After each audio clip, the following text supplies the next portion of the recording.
अक्षर Thakrani YouTube channel को और इस बेल आइकन को क्लिक कीजिए अपनी पढ़ाई जारी रखने के लिए। धन्यवाद। हेलो स्टूडेंट, आप सबका स्वागत है एक बार फिर से हमारे यूट्यूब चैनल अक्षर ठाकरानी में। पिछले वीडियो में मैंने आपको पाठ पढ़ाया था क्षितिज लेसन क्लास 10th का हिंदी विषय था और इसमें क्षितिज बुक का सूरदास जी का पाठ पढ़ा था।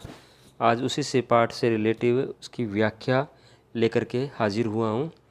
तो पहला पद है हमारा, बूझत श्याम कौन तू गोरी, कहाँ रहती काकी है बेटी देखी, देखी नहीं डैश डैश बात नहीं बुरी राधिका बोरी। इसमें संदर्भ है, प्रस्तुत पद कवि सूरदास द्वारा रचित है। यह उनकी अमृत कृति सूरदास से सूरसागर में संकलित है। प्रसंग लिखेंगे, इस पद में कृष्ण भोली राधा को साथ खेलने चलने को प्रेरित कर रहे हैं। व्याख्या है, भगवान श्री कृष्ण राधा से पूछते हैं, हे सुंदरी तुम कौन हो, तुम कहाँ रहती हो, किसकी बेटी हो, हमने पहले कभी तुम्हें ब्रज की गलियों में नहीं देखा। राधा उत्तर देती है, भला हमें ब्रज में आने की क्या आवश्यकता है, मैं तो अपने द्वार पर ही खेलती रहती हूँ। हाँ, कानों से ये अवश्य सुनती रहती हूँ कि कोई नंद जी का लड़का मक्खन और दही की चोरी करता फिरता है। श्री कृष्ण ने कहा, हम चोर ही सही, पर हम तुम्हारा क्या चुरा लेंगे, आओ साथ साथ खेलने चलते हैं। सूरदास कहते हैं कि उनके प्रभु श्री कृष्ण बड़े रसिक हैं, उनको मीठी मीठी बातें बताना खूब आता है। उन्होंने भोली भाली राधा को अपनी बातों में बहका लिया और दोनों साथ साथ खेलने चल दिए। विशेष में क्या है, पद की भाषा सरस और सरल ब्रज भाषा है, शैली स्वादपरक है। राधा और कृष्ण के संवादों में उनकी आयु के अनुरूप वार्तालाप के दर्शन होते हैं। अब आता है दूसरा, मधुकर श्याम हमरे नागर नवल किशोर। तो संदर्भ है, प्रस्तुत पद महाकवि सूरदास की रचना है। यह उनके द्वारा रचित सूरसागर महाकाव्य के भ्रमर गीत प्रसंग से संकलित है। प्रसंग है, इस पद में गोपियाँ श्री कृष्ण के कपटपूर्ण व्यवहार पर व्यंग्य कर रही है। अब देखो, संदर्भ और मैंने प्रसंग को अलग अलग लिखा है।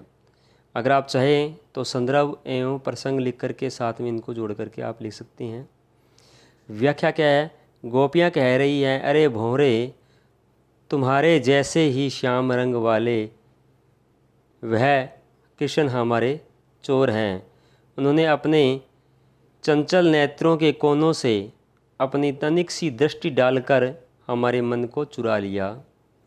हमने अपनी प्रीति और अनुराग के बल पर उन्हें अपने हृदय में बंदी बना लिया था।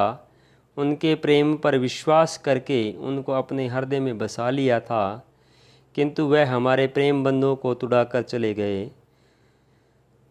इस चोरी और कपट का पता चलते ही हम लोग चौंक कर जाग पड़ी। हमारी सारी रात जागते ही बीती। फिर हमें उनका एक दूत भौरा उद्धव मिला। उसने अपने योग के संदेशों से हम लोगों को बहुत दुखी किया। उस चतुर नवल किशोर कृष्ण ने हमारा सब कुछ लूटकर हमें वियोग की ज्वाला में जलते रहने को छोड़ दिया। अब विशेष क्या है, भाषा में लक्षणा शक्ति और व्यंग्य का सौंदर्य है।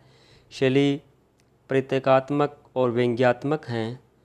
अनुप्रयास तथा रूपक अलंकार का प्रयोग हुआ है। अब है तीसरा नंबर पद है, संदेशनी मधुबन कूप डैश डैश पलक कपाट अरे।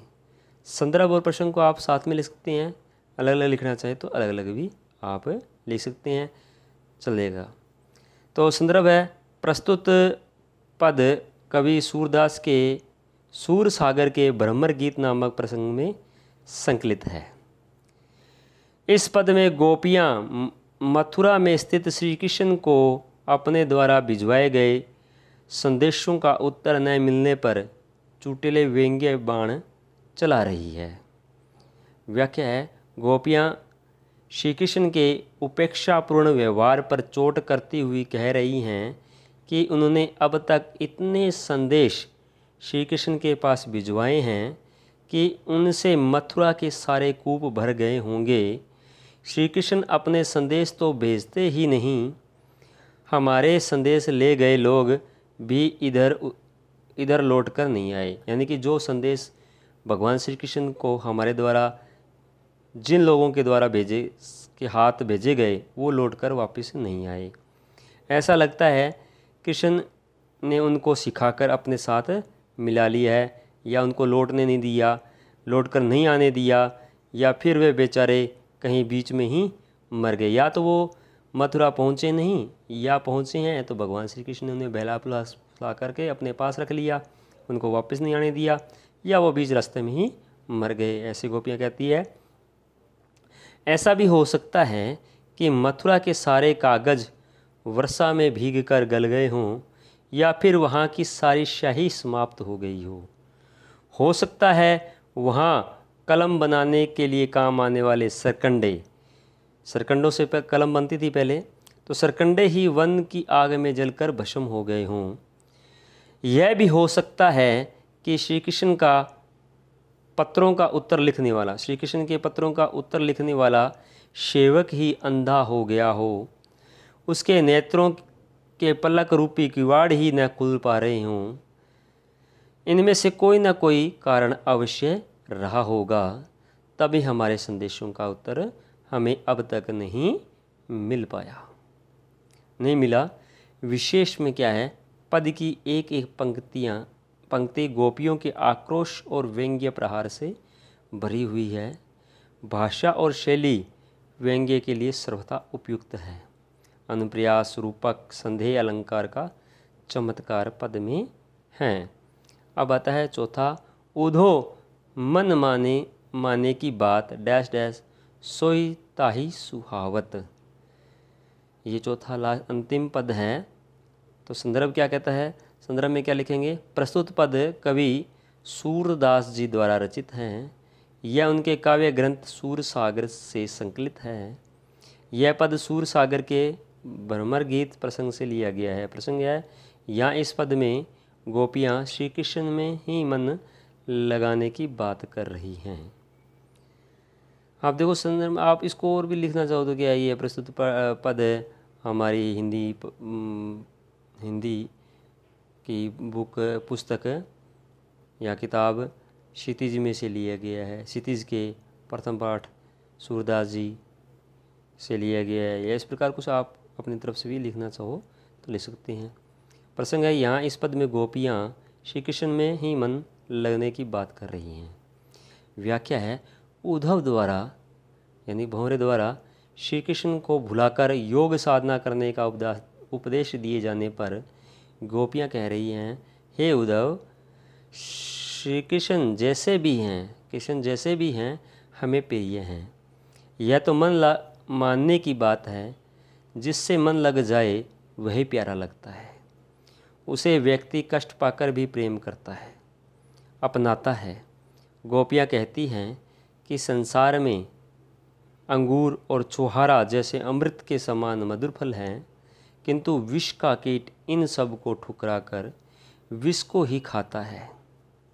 उसका मन विष में ही लगा हुआ है। चाहे चकोर पक्षी को कोई सुगंधित और शीतल कपूर चुगाए, पर वह उसे त्याग कर अंगारे को ही शरीर को ख़त्म करने वाले झुलसाने वाले अंगारे को ही खाता है। भंवरा होता है, वो अपना घर बनाने के लिए कठोर काठ में भी छेद करता है, लकड़ी में छेद कर देता है, कठोर लकड़ी में भी छेद कर देता है। किंतु वही कौन, भंवरा कमल की कोमल पंखुड़ियों के बीच बंद हो जाता है, उसे काट कर बाहर नहीं निकलता। यानी कि भंवरा कमल में ही जा कर के समा जाता है, ख़त्म हो जाता है वहीं। क्यों? क्योंकि उसके साथ में उसका मन लगा हुआ है। इसी प्रकार दीपक से प्रेम करने वाला पतंगा ही दीपक की लौ से लिपटते में ही अपनी भलाई मानकर उसमें भस्म हो जाता है। बात वही है कि जिससे जिसका मन लगा होता है उसे वही सुहाता है। हमारा मन श्री कृष्ण में से लगा है, हमें वही सुहाते हैं। आपके योग को स्वीकार कर पाना हमारे वश की बात नहीं। विशेष है सरस ब्रज भाषा का प्रयोग हुआ है, शैली भावात्मक है, अनुप्रास, उदाहरण, दृष्टांत आदि अलंकार है, वियोग रस की रचना है।